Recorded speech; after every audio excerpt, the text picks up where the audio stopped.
Good evening, ladies and gentlemen, and welcome on board to Jumpstart to Competitive Programming. I'm Trividelli and Arachi, your host for this session, and I'll be here to guide you throughout this evening. So, you might know that we are at the end of the month of January. We are the last week of January 2022, and Hashcode 2022 is right around the corner. So, what is Hashcode? Hashcode is a competitive programming competition organized by Google where teams of programmers or coders get together to solve problems that are derived from real life conundrums. So, this is a competitive programming competition, as I said before, and it is regarded as one of world's most competitive algorithmic hackathons. So GDG Sri Lanka decided, since the hash code is just around the corner, it is high time to organize a session where you can learn all the necessary tips and tricks that will take you far in competitive programming. So we have an expert speaker lined up just for you who will tell you a lot more about this topic. But before we move on to the speaker session, there's an important question that we have to ask from all of you. That is, have you registered for Hashcode 2022? If you have registered, that's okay. That's great, cool. But if you have not registered yet, no worries because the registration process is extremely simple and we will give you a demonstration in a short while. So all you have to do is follow the instructions and fill out the necessary forms and details. Then you will be registered and you will be able to set up your user profiles as well. So let me just show you how to set up your user profile for Hashcode. So for that, I will have to share my screen. So give me a moment for that.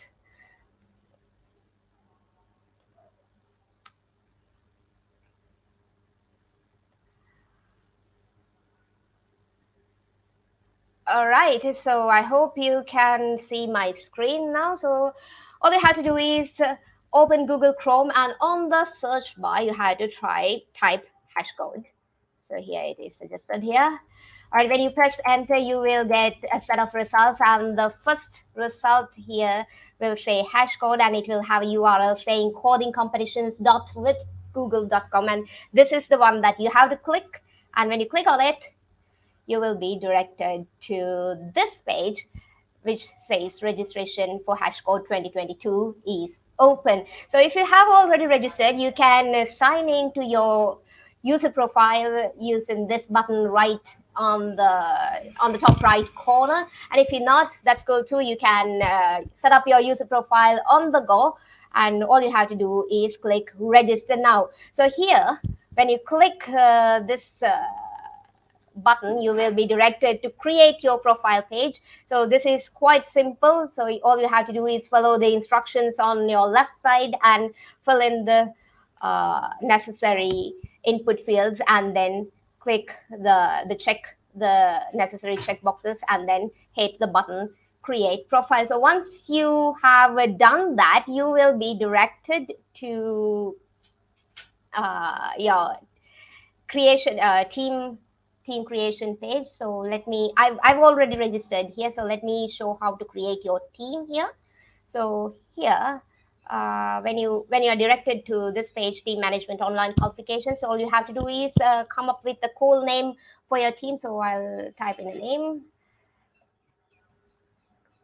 All right, and then press create team. Okay, there's a the name is not available, so I'll just come up with another one. Okay, this is silly, but don't mind me. I just have to come up with a name so that I can show you how to create a team. All right, so here now you are directed to this page. Here, there's another step that you have to follow. Your team is already created, but there's another important step, and that is you have to select your hub for your team. So here in this drop down list, you will see a lot of hubs that have been registered for Hashcode 2022 from many countries around the world. So you have to scroll down to Sri Lanka. Sri Lanka is right after Spain, if I'm correct. So we are still in India, Spain. All right, it's Sri Lanka. So here you can see there are many entries for Sri Lanka as well. So all you have to do is select this Google Developer Group Sri Lanka Hub and then hit save. Now your team is created. You have the hub from GDG Sri Lanka. So there's another important fact that you have to be aware that your team must be comprised of at least two members. Two members. So all you have to do is share your excuse me. You have to do is share the link that will be available in the left side of your screen, and then uh, share it with your prospective members of the team. So that's it for team registration and setting up your Google profile. So I will stop sharing now. Okay. All right, I've stopped sharing. So let me come back to the stream again. All right, so here we are. So that's it for the registration of your team and setting up your profile. So if you follow the instructions correctly, you will face no problem. It will be easy as a piece of cake. So once you've done it, you're all set up for Hashcode 2022. And now we are back to our main session. So if you remember, I said before in the beginning of this session that we have an expert speaker lined up just for you who will teach you all the necessary tricks and hacks that you need to know when it comes to competitive programming competitions and hackathons. So, our speaker, when we talk about him, he is quite the experienced guy.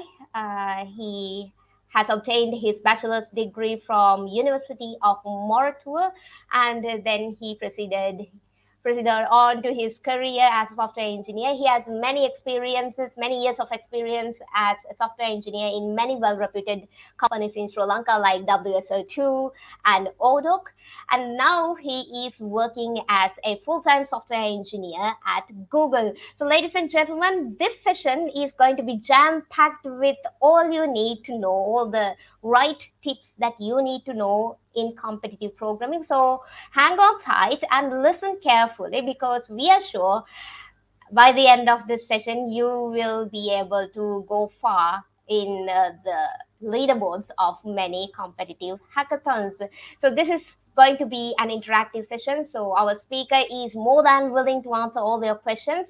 So, whenever you come up with a question, do not hesitate, just to type it down below in the comment section, and our speaker will answer them for you. So, all right, that's it from my part. Since the time is a discerning factor as always, let's all jump right ahead into Jumpstart, into competitive programming with our speaker for the night, Mr. Chethiya Abeysinghe. Mr. Chethiya Abeysinghe, a very good evening to you. We are super excited to have you here and we are excited to listen to what you've got to say for us. So, since time, as I said before, is a limiting factor, let us all start the main session. Over to you. Good evening. Thanks. Thanks for having me. Um, so right. Um, so the before starting, this disclaimer, like I'm doing this in my personal capacity, um, based on my past experiences with uh, s- with somewhat of a success with competitive programming contests. Um, So I got some slides. Let me share you the slides. Um, Give me a moment.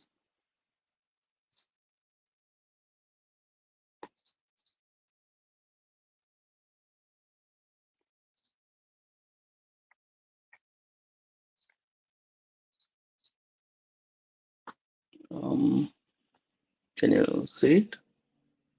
All right. Okay, cool. All right.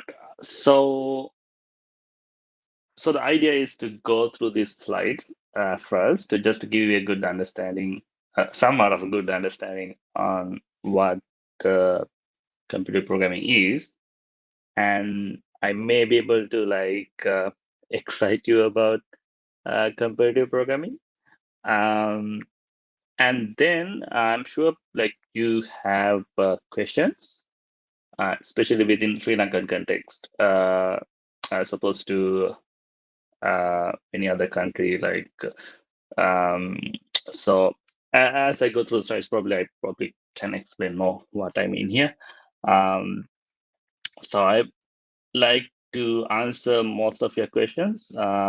Feel free to ask any question that you may have regarding computer programming. Of course, you can question why computer programming.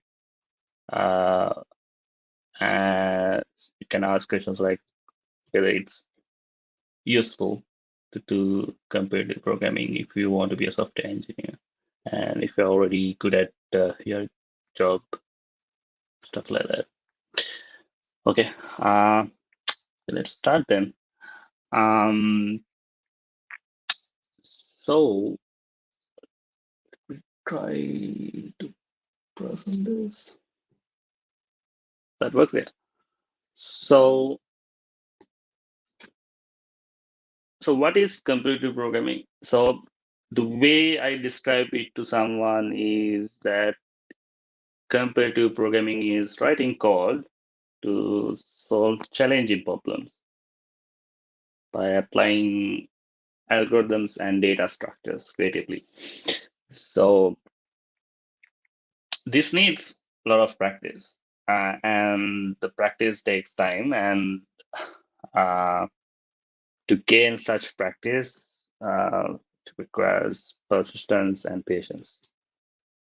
So uh, usually to master it, it would take a few years for average person. But if you are like quite smart, you might be able to do it quite faster than that. Um, so the type of problems that we solve in computer programming context might look like not really practical problems, but believe me, those principles or like skills can directly apply to the real world problems too. So in general, like computer programming problems are sometimes highly theoretical, that's true, but in most of the cases could be a simplification of an existing problem in the real world. So if you take, for an example, the the popular bin packing problem, where you have a bunch of uh, bins that you need to uh, pack into the you have a bunch of items that you need to pack into bins. So bins have different sizes, and the items that you need to pack in also have different sizes. So you need to minimize the number of bins that you use. Uh, uh, a highly equivalent uh, problem in the real world would be like allocating tasks into a bunch of servers that you have, which are probably having a different capacities. And you might be thinking that you can come up with some solution, right? Obvious one is like randomly assign the items to bins. But such solution might work if you have like a lot of resources, if it doesn't really matter. But in real world, if you are after profit or like saving time, which is what most businesses are like making their profit on, uh, probably you need to apply better solutions So doing so would require these skills, and programming contests in general is a good way to like gain these skills, uh, and also to master the first principles. When I say first principles, like it's mainly algorithms and data structures that are the foundation of most of the things that we do in computing.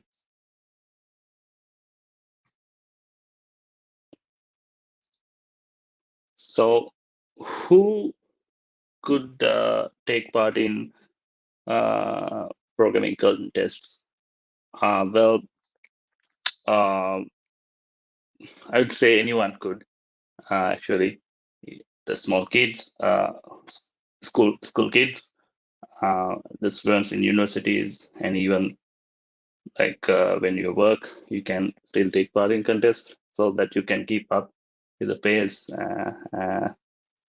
And also, even if you are not a uh, say if you're a lawyer, if you want to master or learn a new skill, it's not a bad place to start learning uh, programming. So let me come to the benefits of computer programming. So some people do it for the fame, uh, as in if you can win like a lot of competition, like it comes with a lot of fame, at least within the industry.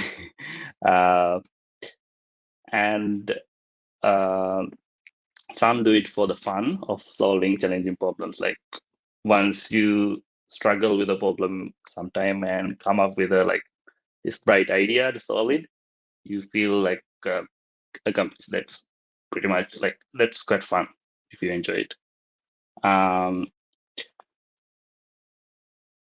Also, like uh, taking part in programming contest or in general, like keep practicing, like help you improve your coding skills and problem solving skill, which are quite uh, relevant to when you even when you try to solve real world problems uh, in industry or whatever you do uh, in your studies. Uh, and definitely success in programming contests uh, make way for like better career opportunities within the industry. So it's a fact that a lot of companies try to attract, basically reach out to the winners of the competition and like try to get them interviews and try to recruit them. Um, and also to the skills that you gain in programming contest are highly relevant at the interviews that you face in a lot of tech companies nowadays. I think that the reason there is most companies go after the cognitive skills of the cognitive abilities uh, of the people they hire, right? So uh, the measuring the cognitive ability is quite hard. Um, the paper qualifications usually is not highly correlated with one's cognitive ability. So best best actually it's not best like at least the currently working way of hiring is like hiring through coding interviews. Uh, I uh, I'm not I don't suggest it's the most like it's quite fair, but at least that's the way it's working right now.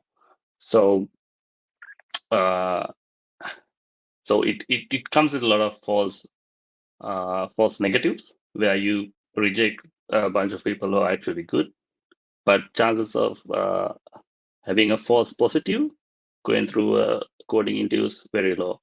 So in these coding interviews, what the skills to like is in these coding interviews are basically the ability to solve problems using algorithms and data structures, which is the same abilities that you need in when you take part in coding contests. So probably probably you have already noticed that I'm trying to give an introduction on like in general on how you can prepare to take part in programming context in general. But in this session, I'm not trying to cover anything specific about the hashcode contest. But if you have any questions during the Q&A session, you can, of course, you're welcome to ask anything about it. I try to answer with my, if I know it. So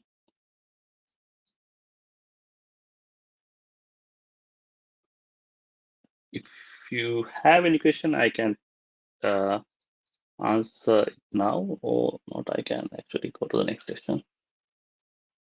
Okay, I'll move on to the next one. So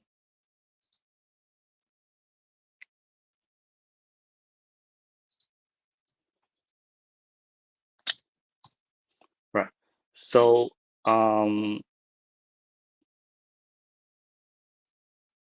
so long-term preparation.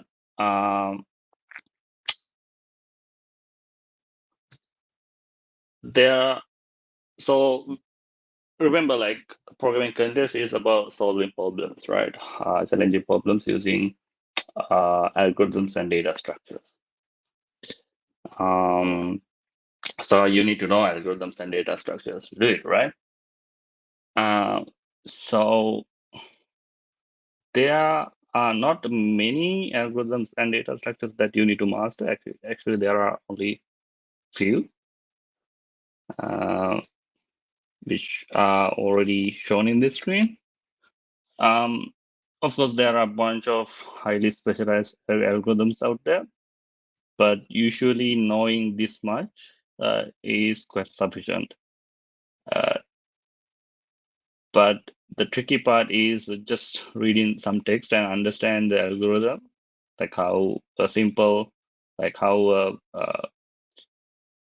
a textbook problem could be solved using an algorithm.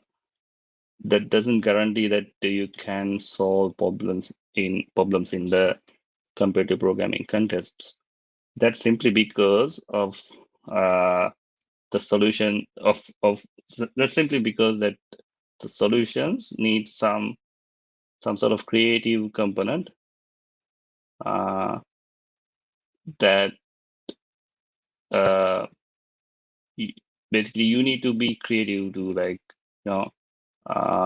to apply your knowledge to solve the problem at hand.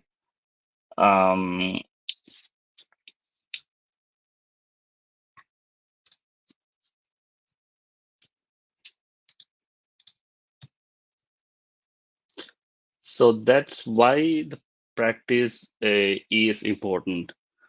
So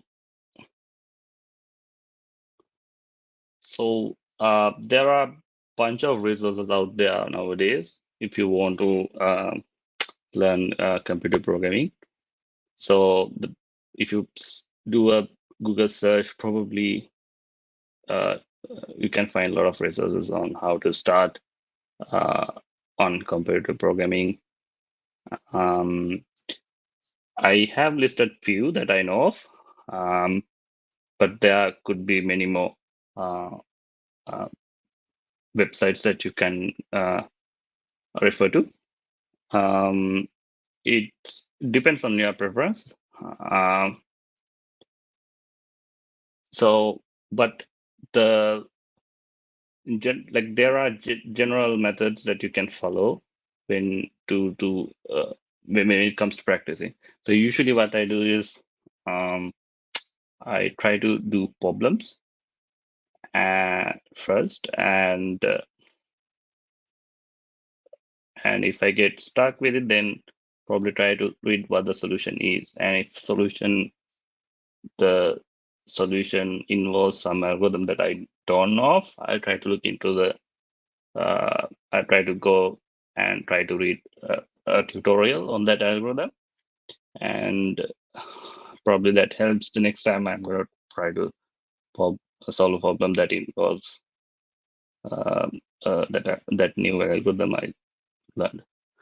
Um, so to practice thousands of problems, there are a bunch of websites like Code Forces.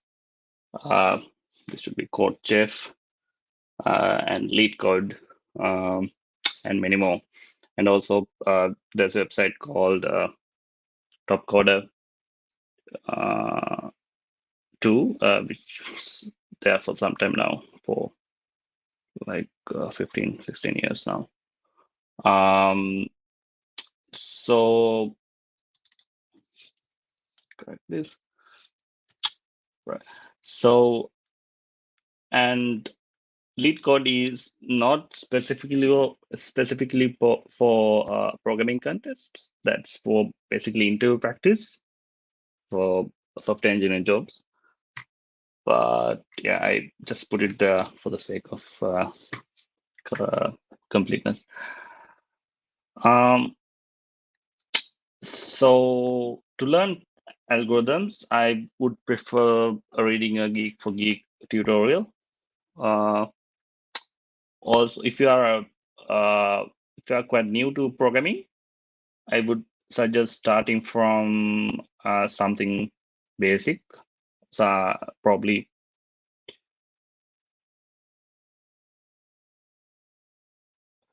uh, so sorry. If you are starting, if you are new to programming, I would suggest going to places like Usako and start reading the material there. They got uh,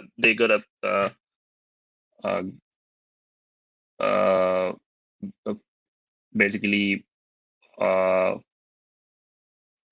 well-ordered set of problems, starting from the very easy to hard.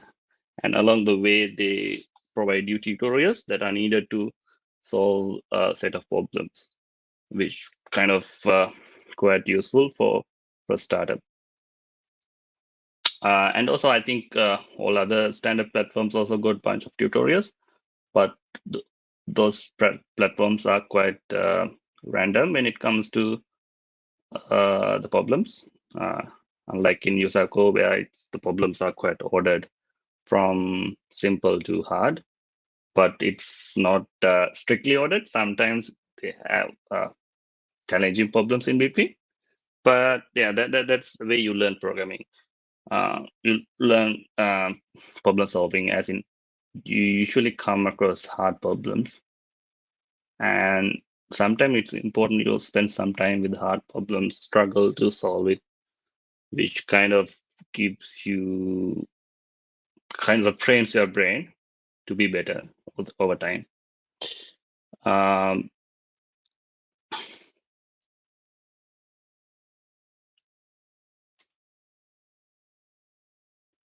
let's go to the next slide.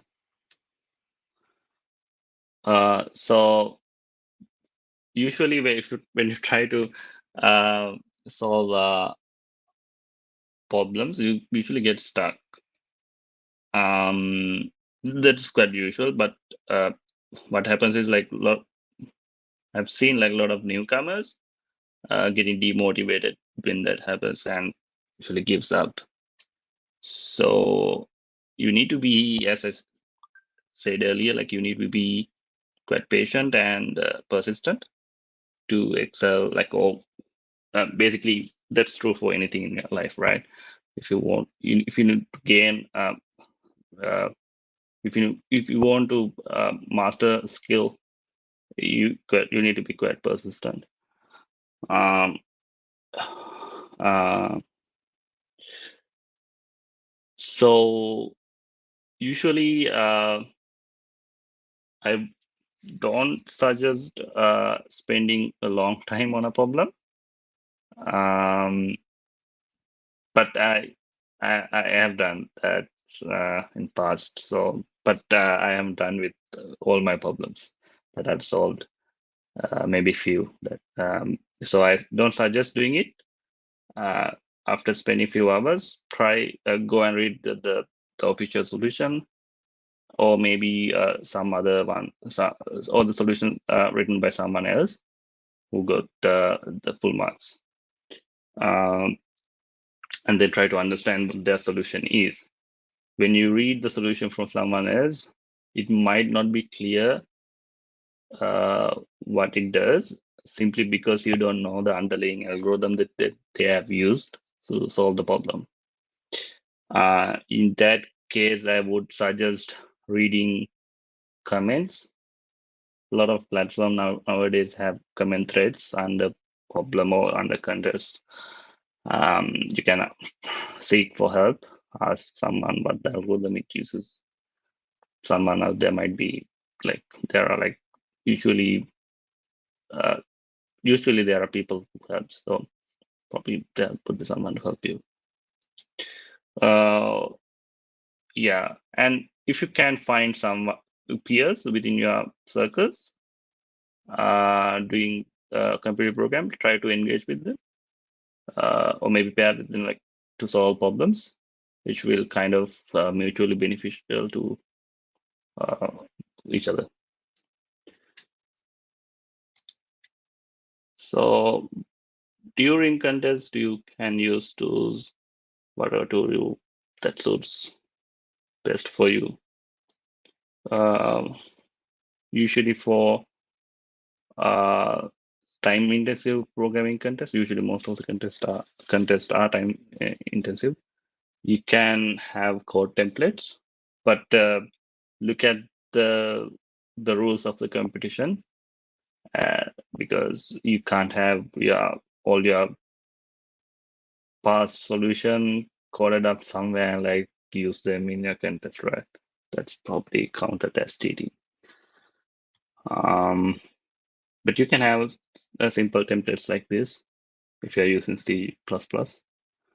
I'm sure all other languages have a somewhat similar templates that you can use. Uh,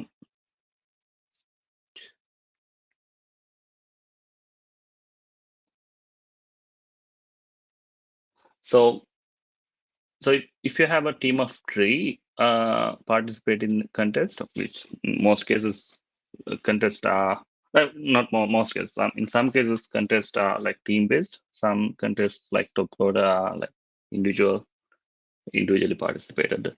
So for team contests, I would suggest define the roles between the members. Uh, it could be, it probably depends on the capabilities of the individuals, right? If one is good at coding or solving the problem, let them do that. If, uh, and if someone else is good at testing, let them prepare test cases. Or like all three could try to discuss and like brainstorm and try to solve the problem too. Importantly, when practice with the team, it's different from practicing individually. Teamwork involves coordination, which becomes better with practice. So personally, I've taken part in ACMI, CPC, and IEEE Extreme. Um, so what we did was like we selected some problems and spent like allocated 3 to 5 hours and like did a contest as it was a real one. And um, yeah,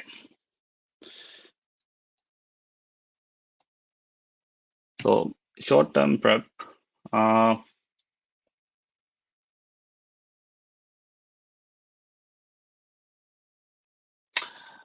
uh, So before the contest, sorry, yeah, probably by now. Okay, okay,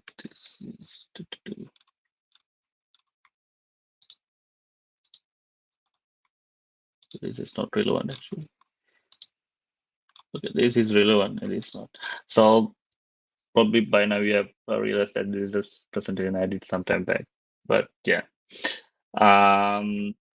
So these are like general advice, nothing to do with computer programming.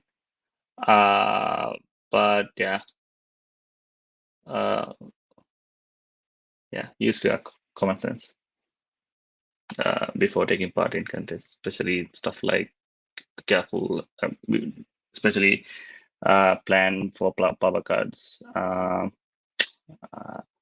and stuff like that, internet outages, stuff like that. Yeah, monitors usually having two monitors is usually useful. Yep. Okay, that's the all. That's yeah, that's the end of the slides actually. But yeah, I'm willing to take questions if you have any. So let me take a look whether I have any.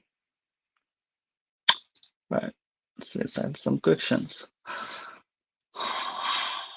Right. Chamod Pereira says, how about HackerRank? Yeah, that's yeah, that is a good platform. Actually, in fact, we used it for some time back. I can remember like past participants of IUI, maybe since 2010 or so, used HackerRank. And actually, we used HackerRank to host a bunch of local contests in Sri Lanka too. So HackerRank must be having a good set of problems. Yeah, I'd recommend using it. But I would suggest not sticking to just one platform. Um, I'm not sure what the problem quality as of now in HackerRank. But a few years ago it was fine. But then again, if you better try out like multiple platforms and time to time, because a lot depend on the problem quality. And some platforms, the quality can degrade over time. Some platforms can improve over time. It depends on a lot of factors, mainly, mainly on, mainly based on from where they source their problems. Okay, let's move to the next question.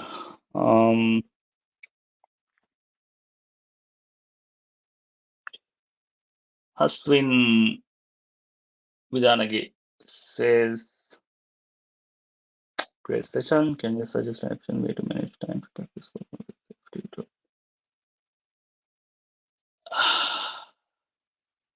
Okay, FT, I believe, is full-time job. So yeah, that's a good question. So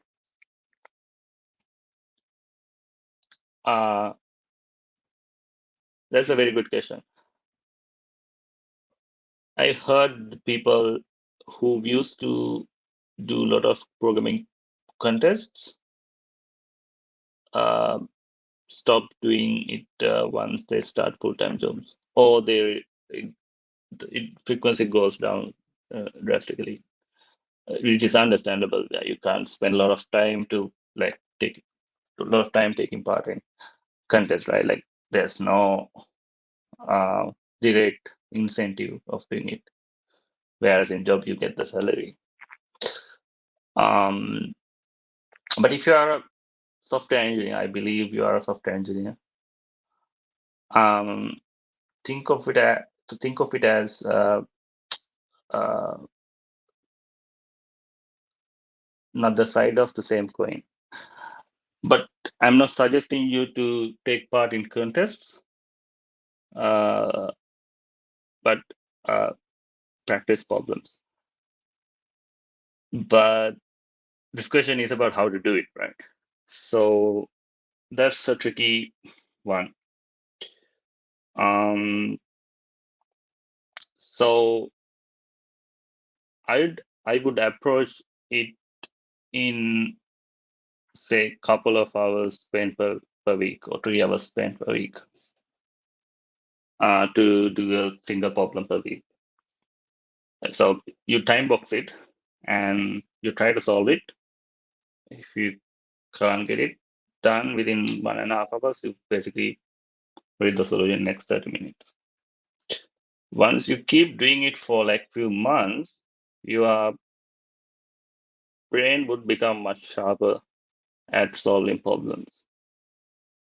And it would definitely intensify your full-time job in a way that you spend lesser time doing the same amount of work you did in the full-time job. As in, at job you would come up like as you gain more practice and gain more skills on problem solving, the approaches that you take at the full-time job would get better. The way I see most of the full-time software, most of the software jobs, what happens is like you most of your time is in designing, not on coding. If you spend most of your time on coding, that means you haven't done design right. Probably you are iterating too much at that point. Um, so yeah, that's my answer. That might be counterintuitive, but at least that's my experience. Usually, it's mutually beneficial. At least beneficial in one way. Whereas in if you time spent on mastering your skills, uh, basically basically makes you a better software engineer.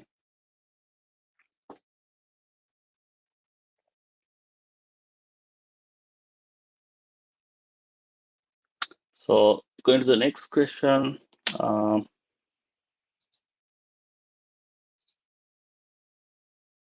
as a Diliana Yapa says, as a beginner to programming, where would you recommend starting from? I would refer to my slides. Basically, you start so solving solving problems. Go to one of these platforms, try to uh, attack the simplest problems, and try to see whether you can do it. If not, maybe you don't know much about programming, like you don't know programming at all. Uh, in that case, probably you need to stop there and like try to learn a bit about programming, whatever the language you prefer learning. But don't try to take a course. I wouldn't suggest taking a course or like reading a book. But you are welcome if you want to do it. That's also fine. That's depends on the person, right? Some people like to have go through a structured course to learn something. Some people learns uh, better while doing it. So I'd prefer learning while doing something. So just read some tutorial on internet. There are like like quick tutorials that you can follow and learn the basics of a programming language, which involves if clauses and loops and variables, and just uh, knowing and probably arrays and all. Knowing those few fundamentals probably good enough to jumpstart with programming, like solving problems. with time, you'll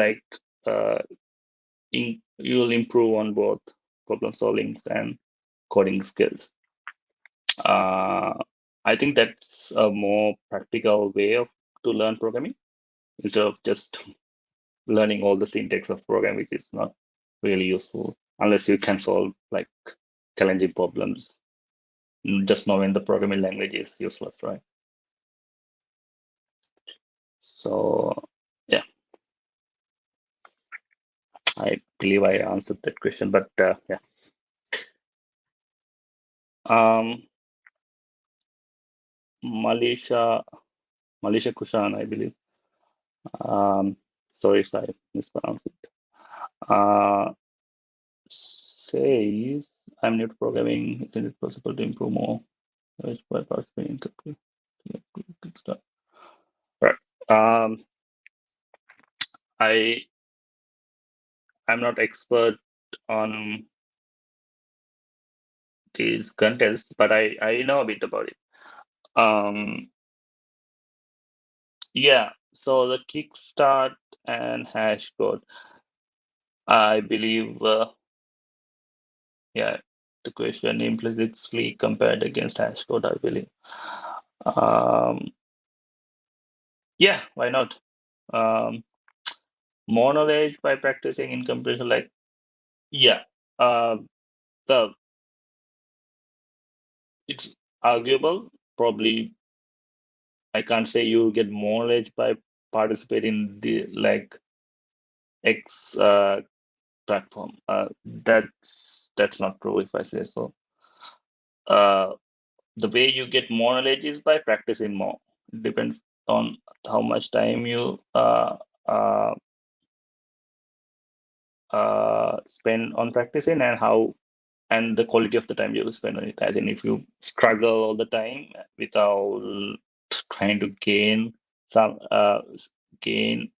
out of it, wouldn't help much. But sometimes struggle is good.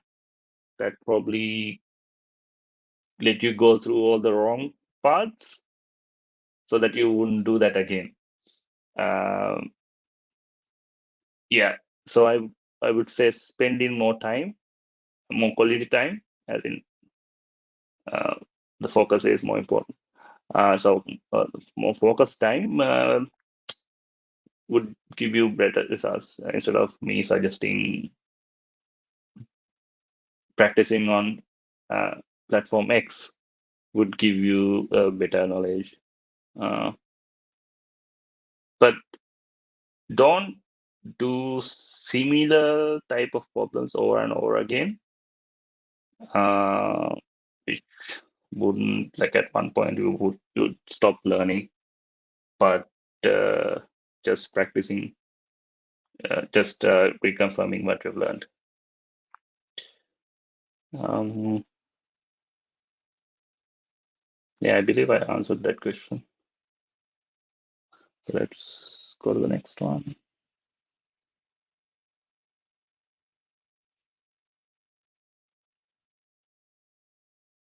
We do this. I'm new to competitive coding contest. What language is good to practice for competitive programming as beginner? Okay, sounds like you are familiar with programming, but not competitive programming. I'd like to say any language, but actually, no, that's not true. Uh, I think for competitive programming, at least 10 years ago, C++ was the preferred programming language. Like at least most of the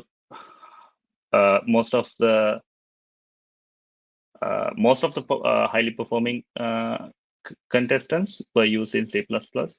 There were like some folks using languages like C Sharp, Java, and maybe Python too. The reason why I say C++ is it comes with STL, standard template libraries, which supports bunch of algorithms and data structures. like uh, priority queues, which is heap, uh, then binary search trees. And it comes with binary search algorithms too, I, uh, and sorting algorithms which are faster. But usually nowadays, platforms decide uh, the time limits for problems. Uh, uh, they set different time limits for problems uh, depending on the language you use. For platforms like HackerRank, I believe they can set different time limits for different languages. For instance, for C++, you get 2 seconds, but for Java, you might get 4 seconds. But it depends on the platform you are competing in. Just look at their rules, whether they set a same time limit, uh, then picking a faster programming language like C++ and maybe nowadays Java or even C# might be good.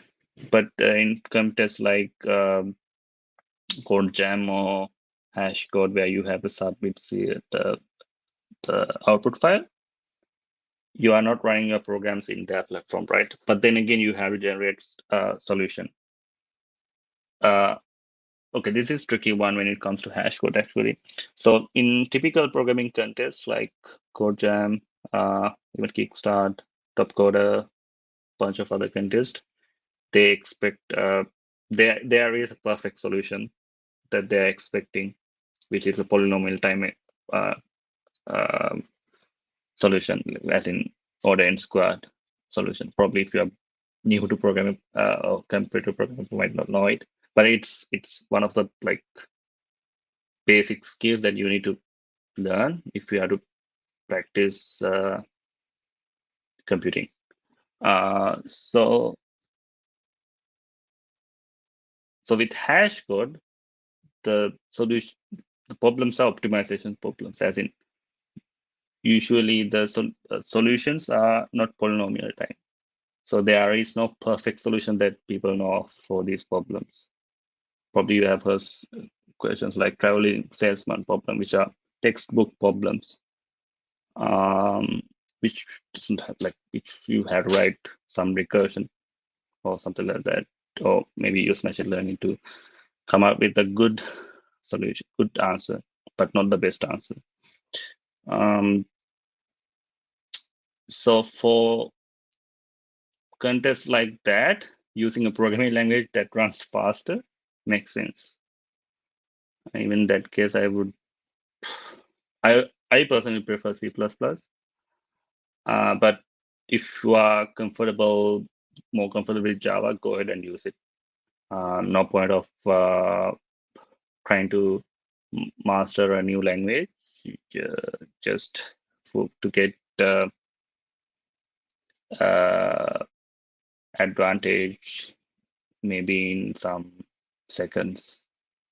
And most of these contests, what's more important is the time complexity of your algorithm instead of actual runtime. If your solution is n squared and you're using JavaScript and you got and you got an n cube solution in C++, believe me, like n squared solution in JavaScript would pass, while n cube solution in C++ would never pass. I will get the perfect score. So yeah, I believe I answered that question. So let me have a look whether I got more questions. Looks like that's all.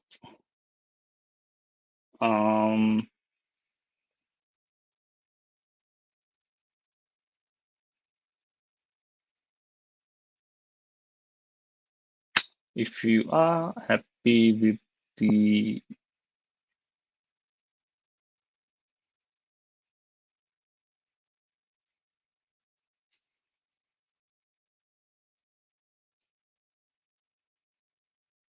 yeah. Yeah, I don't see any more questions. So maybe it's good time to end this session. Um, and maybe, yeah, let uh, you can like reach me out through social media if you want to. Uh, I may be able to help you. Uh,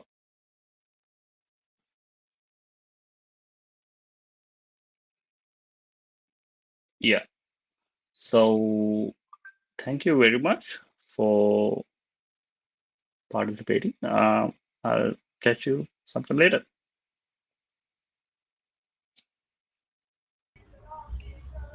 Thank you so much, Mr. Chethiya Abeysinghe, for that wonderful session. I'm sure all of us learned a lot of new stuff when it comes to competitive programming. All right, folks, since there was a slight technical issue when we were demonstrating how to get ourselves registered to and to form a team for Hashcode, we decided that we should show it to you again from the section where you start formulating a team. So let me again share my screen. All right.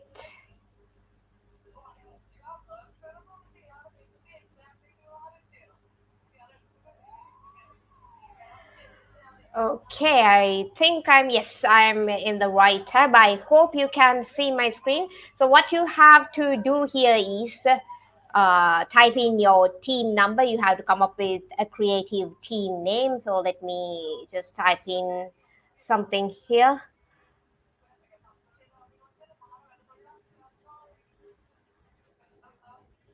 Okay, so the team name I came up with is Testrals 101, quite a random name. So then I hit the button create team. All right, my team is now created, but there's a warning displayed here, and that warning is each team has to have at least two team members. So I have to get more team members to my team. And before we do that, there's another important step that we have to follow, and that is enrolling into a hub. For that, you have to click this edit button, and there is a drop down list with hub displayed on top. So you have to scroll down to select the hub that suits you the most. So there are many hubs that have been registered for Hashcode 2022 from around the world, from many countries around the world. So when you scroll down, you have to scroll quite a lot down. Sri Lanka will be there just after Spain. So from Sri Lanka as well, there are many hubs registered. Right, we are at Nigeria, Pakistan, Portugal, Slovenia, South Sudan. I suppose Sri Lanka must be around here. Okay, we are at Spain.